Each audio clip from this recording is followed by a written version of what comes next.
You are listening to From Sobriety to Recovery with Jesse Mogul, episode 32. Welcome to the show.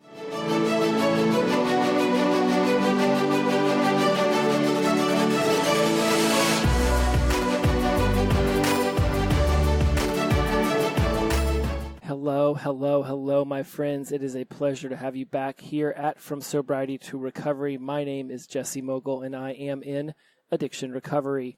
Nearing on some pretty monumental numbers, if I remember so. I'm going to open up my Nomo app real fast. I believe this month I am 17 days away from 1,000 days. And that's pretty awesome. I look back and I think back at all the different numbers that I've hit, and 1,000 is certainly exhilarating. And for those of you who are lower, higher, wherever you might find yourself, just bless you for being here in the recovery community. It is a pleasure to have you. Find me over at From Sobriety to Recovery on Instagram. It is absolutely wonderful over there. I am really, really impressed with how welcoming and uplifting and upbeat the sobriety community is on Instagram. Did not know that when I jumped on there and started up this page for the podcast a long time ago, and it has just been exhilarating to get to know so many of you. And as always, here I am to bring you something valuable, at least in my eyes, something valuable.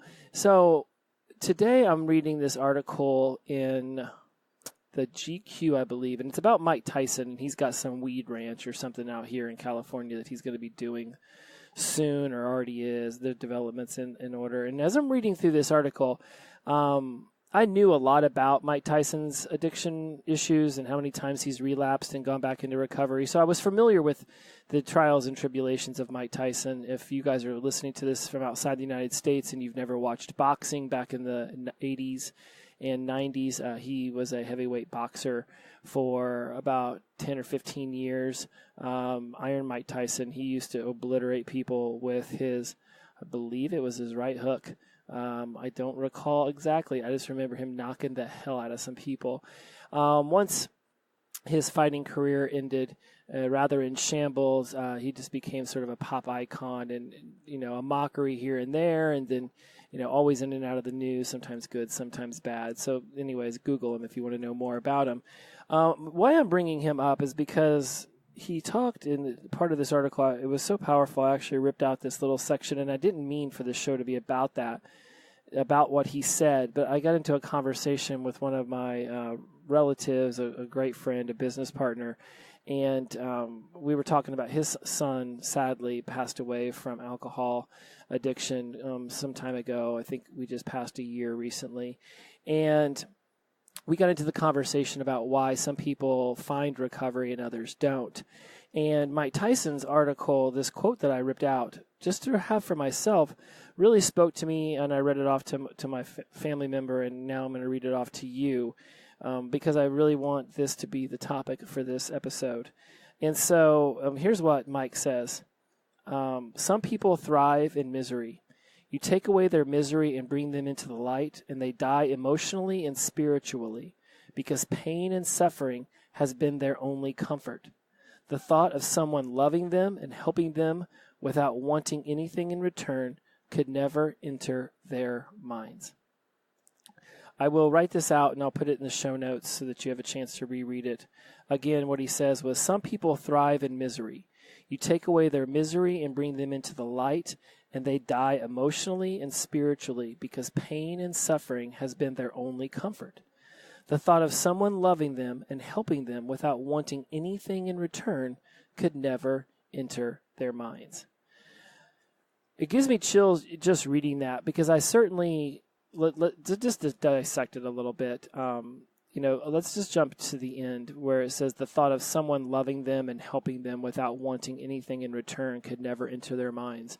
I remember so many different stages of my addiction, from the moment vices like alcohol and drugs came into the picture, which was the summer before I started college in 94, all the way till when I quit.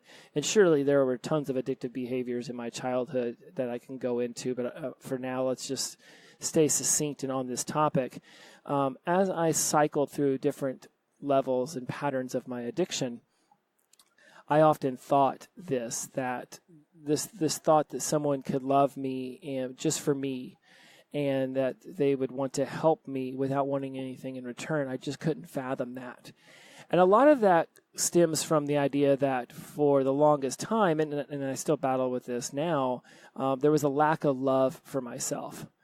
When thinking about it now, I'm just very hard on myself as far as what I'm going to be doing with my sobriety and recovery. I love myself for being in addiction recovery. There's just some times where I get very hard on myself because of this perceived loss of time for spending 22 years in addiction. This might resonate with some of you, just looking back and thinking of all the times that I wasted, all the opportunities, all the moments that I could have had that would have been more special had I been sober and present for them. And so there's this part of me that I drive myself so hard. And so that's where there's times where I see that I'm not in full love of myself. And that's the now. Let's go back over those 22 years from 94 till 2017. And I could not fathom someone loving me and wanting to help me because I couldn't love me and I didn't want to help me. I mean, the amount of times I woke up with just what I considered the worst hangover ever, alcohol poisoning, whatever drug, LSD, ecstasy, coke, ketamine, whatever it happened to be, the amount of pain I would put myself into in the detox. I mean, I had a system for my detox because I did it to myself so often. And finally being able to pull myself out of that detox and then just, as soon as I felt just 1% close to normal, right back into it. And yes, there were moments where I would go 6 months, a year with, managing it, being in control of it. But ultimately, it was just a beast that I had, somehow locked in a closet. It was only a matter of time before it kicked the door in. And so I can understand what Mike is talking about in this, about the thought of someone loving me and wanting to help me without wanting anything in return. I couldn't fathom it because I had the ability to love me and I had the ability to help me and I didn't want to go through with it. So why would I think that somebody else would want to be a part of that if I didn't even want to be a part of that? For a lot of us, even now going through this addiction recovery, regardless of whatever day you're on, there's those times where life just seems to sort of squeeze around you, right? For me right now, I've got this book deadline that I've been pushing myself to get. I had a great speech last Friday, and I met a lot of really amazing people I'm going to meet with now after that. My roommate situation is up in the air, and I'm trying to find a replacement for him. I've got a job over here that has paid my bills for years that I'm dying to be able to leave on my terms and in good condition so that I can go off and I can be this keynote speaker and this author and podcaster and addiction recovery specialist and all these things I want to do. And it's like, it is literally, it's like, so I feel like I'm in a vice, like I'm in a freaking vice.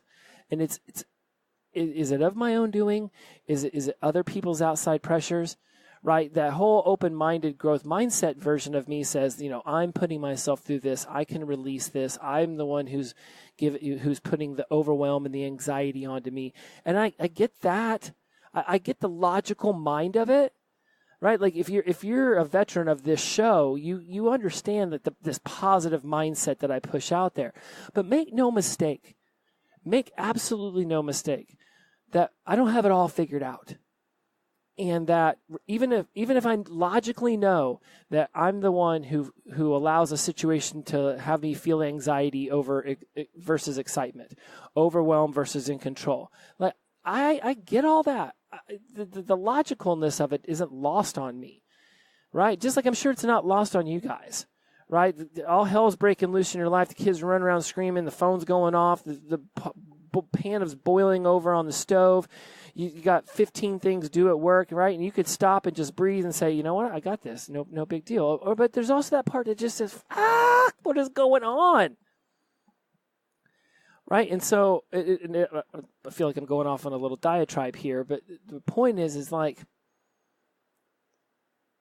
we're all, God, I don't know what the point of that was. It's like, let's go back to what Mike Tyson was saying about the thought of someone loving me and helping me. So that's where I'm at. Like I'm loving me and I'm helping me. And even though, I guess I really just want everyone who listens to this, because I get DMs from time to time on Instagram, and I get messages out there, and people have, in a roundabout way, basically said that they feel like I've got it all together. And then there's some times on the show where I'll say something, they're like, "Oh, wow, that really hit home, because I realized that you're still working on it too." And I don't ever want you guys to think that I'm not. That this can get really tough. And I know I'm not going to use, because I know using won't solve anything. It would only make everything I just said that I'm feeling right now 87,000 times worse. Like I totally get that. It doesn't mean that there's not that time where, I'll smell a beer or I'll think about a shot or something, and it's just like, it's like there's that one split second where you're just like, oh, why? And then, I pull myself back into reality, because I can play that out to the credits. This is something I've said before, but I haven't said it in at least a handful of shows. When you're thinking about using, play it out to the credits. Think to yourself, okay, I'll go out and have a beer. Maybe I can manage it today. And maybe that's what sparked all this, is the idea of managing it. I don't want to manage my addiction anymore. I want to manage my recovery. I want to be in control of that. And whenever I feel overwhelmed with the book and the podcast and the blogging and the coaching and the speaking and the roommate leaving, and I've got 3 jobs, and I'd also like to be able to relax and maybe go to an amusement park once in a while or hang out with my friends. Like, all right, I'm trying to juggle all of this, and it's like, I'd rather be managing that than trying to manage the detox I would put myself through for 6 days as I was coming off of a 9-day binge. And when Iron Mike Tyson starts talking about the thought of someone loving them and helping them, that's where you're at now, guys. First and foremost, you need to love yourself, and you need to be willing to help yourself. Love yourself just because you're here. Love yourself because whether you're deep into your addiction recovery or not, love yourself because you're wanting to be in addiction recovery. Love yourself because you're at day 1 or 100 or 1,000, just because you're willing. Because it's sad to know, and it's sad to feel that I have someone who would, even though he's, by marriage, this family member is in my family. Therefore, the loved one, his son that he lost, would have been like a cousin or distant, whatever that would have been. He still would have been in my family. And I still lost a family member to addiction. And it breaks my heart, because I don't know what made me be able to say no more to the addiction, no more to alcohol and drugs, and step away from that and become this version of me that you're listening to right now, versus what led him to say no more to life. It's just, it confuses me, and I don't have an answer for it. Back to Mike Tyson. Some people thrive in misery. You take away their misery and you bring them into light, and they die emotionally and spiritually because pain and suffering has been their only comfort. I've thought a lot about this because I know a lot of people who suffer from depression, and then just as many, if not more, people who think they suffer from depression, but really they're just sad. Right? We're allowed to be sad. We're humans. We're allowed to be whatever emotion we want to feel. You can be sad. Sadness is a part of life, because without sadness, what do you know about joy? Without hunger, what do you know about feeling full? Without strength, what do you know about feeling weak? Without love, what do you know about heartbreak? Right? It's that yin and yang, that dichotomy. Like, if you don't have one, how do you know what the other is? I talked about this a few episodes ago. If I was a roller coaster ride tester, how would I ever know what the adrenaline of riding a roller coaster felt like? I would just be so used to it, it would be nothing to me. I don't want that. I don't express my emotions well, but I feel them.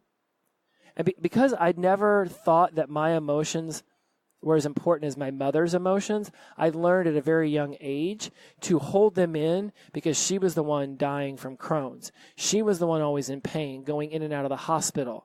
Dad would come home and he'd be surly, and all he'd want to do is eat the food and sit in front of the TV and don't bother him.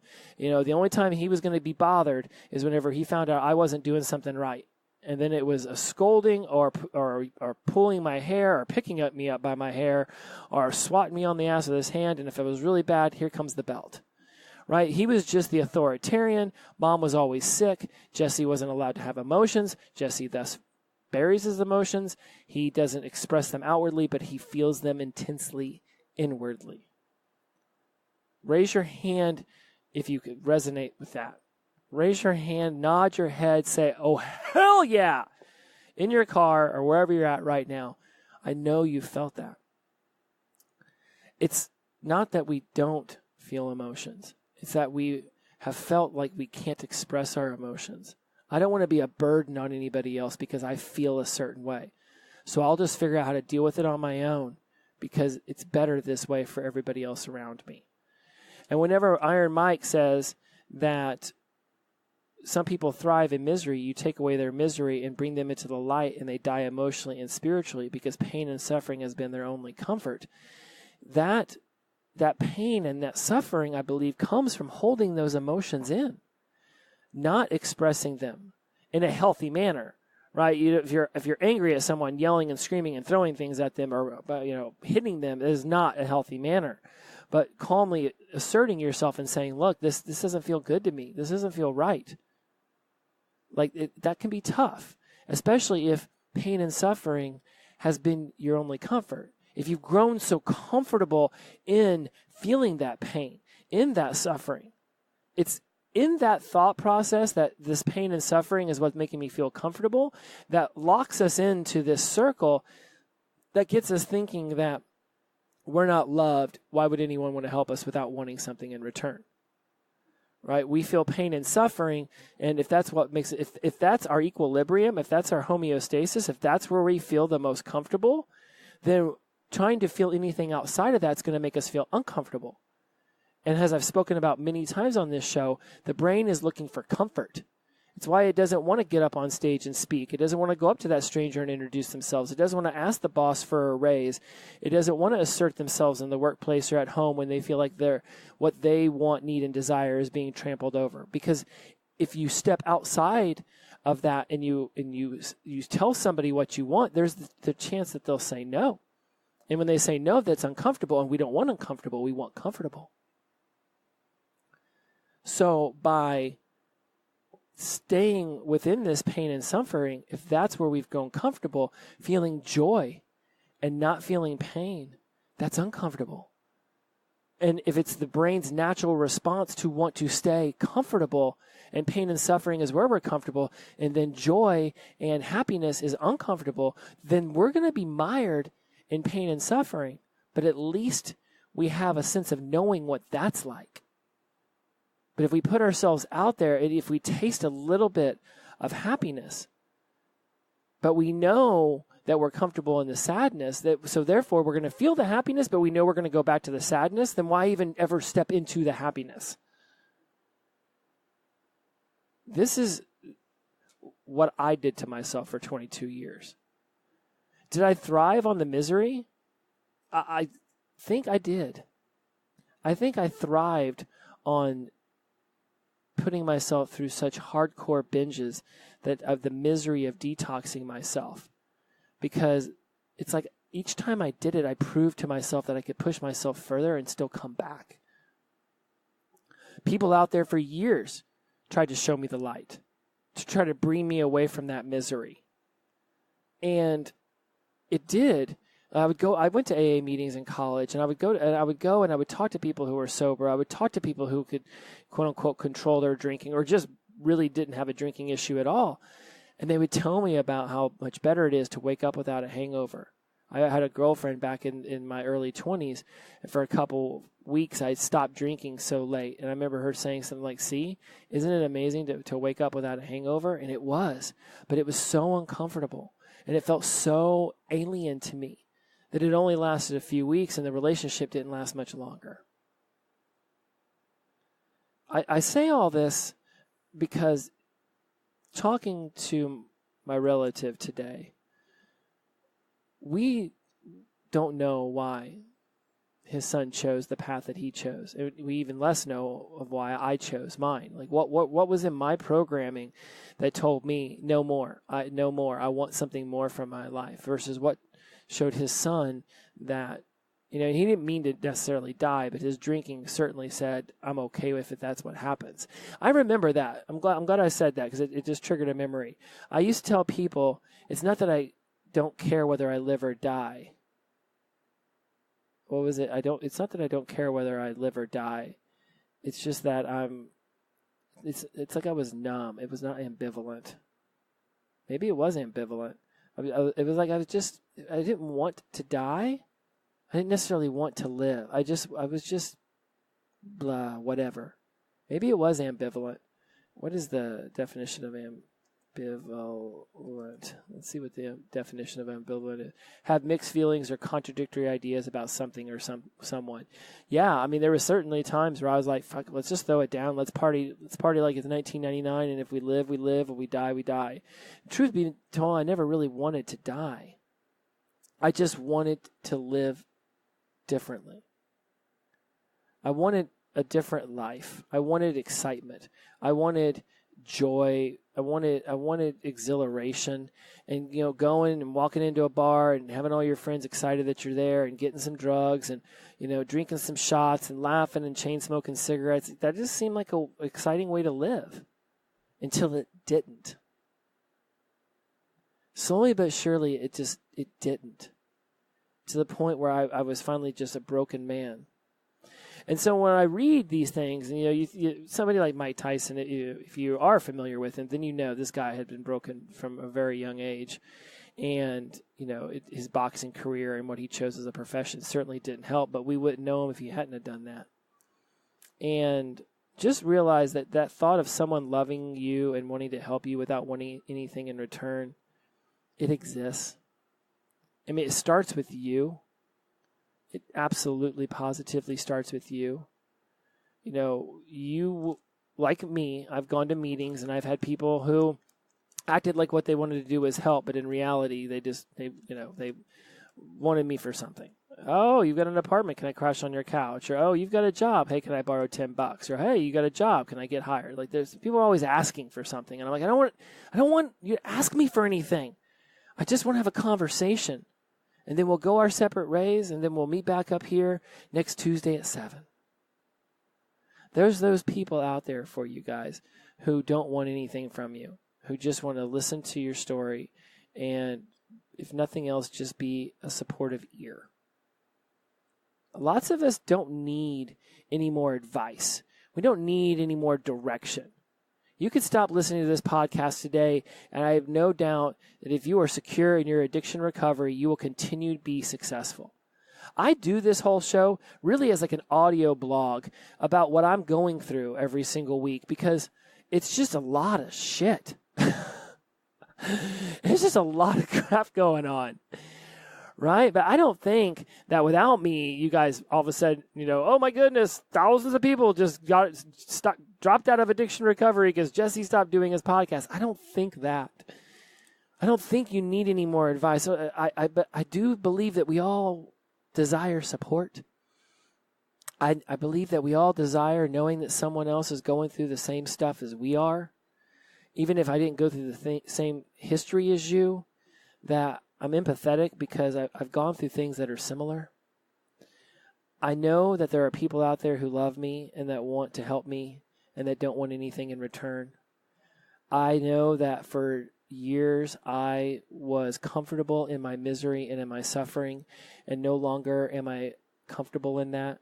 I'm now comfortable in feeling good about myself and going to the gym and eating healthy and knowing that I'm doing great things for my life every single day. I'm comfortable in that, so that when I don't go to the gym, or I start to eat unhealthy, or I start to have habits creep back in that are steps towards relapse, I'm able to see them and say, no. We're not playing that game. Remember, relapse starts well before you actually use again. And whether that means that you need to go to meetings regularly, or have conversations about your addiction regularly, or launch a podcast, or post about it on Instagram, whatever it does, so that you feel that you're a member of something, so that you feel that we're here for you, then please do it and reach out and say what's going on with your life and comment in some of my posts or whatever it is that you want to do. If you want me to hear your voice, reach out and say what's up. I'm not great about the DMs, and I'm not always checking them, but by all means, as soon as I see it, I'll say what's up back. I met a really awesome young lady from Minnesota, and we've been able to communicate back and forth here and there. And it was just really cool meeting someone who listens to the show and can understand it and feels it, and it resonates. And if this resonates with you, that is awesome. Because it's not always my intention to talk about things that will. Sometimes it's just my intention to talk about things that I'm going through. But I've noticed in all the meetings I've attended that generally if somebody else is talking about it, it resonates with me at some level. Our brains will make a connection. So when I read this quote by Mike Tyson about people feeling safe and comfortable in their misery, and that they die a little emotionally and spiritually whenever somebody offers them a way out of their pain and suffering, I can understand that. It's not always easy. Some days I just look around and I'm just like, frick, how am I going to keep managing all of this stuff? But that's life. I've got friends with 3 kids, and they both have full-time jobs, and they're doing their thing, and that's life. Like, life gets chaotic. Thinking that, oh my God, life's chaotic, I need a drink, or I need a line, or I need a smoke, that's not going to make it better. If it was going to make it better, my life would be freaking fantastic, because I did that for 22 years. Mike Tyson did that for many decades. Someone in one of my very first meetings said, I might have a relapse in me, but I'm not sure I have another recovery. And that's something that always hits home with me. That no matter what I'm feeling, there's no amount that will ever lead me to think that a relapse is worth it. Because I don't think I wouldn't want to start off back at day 1. Day 1,000 is only 17 days away, and I can't wait for it to come. I can't wait for day 1,717 to be here because I love 17. I can't wait for all of this. I can't wait for my life. Let me take that back. I love what I'm doing with my life. Saying that I can't wait for my life makes it sound like I'm not living my life right now, and I don't want to put that out there, right? I am living my life. I love where I'm at right now in the present, and I look greatly forward to because of what I'm doing now, I know is going to pay dividends in the future.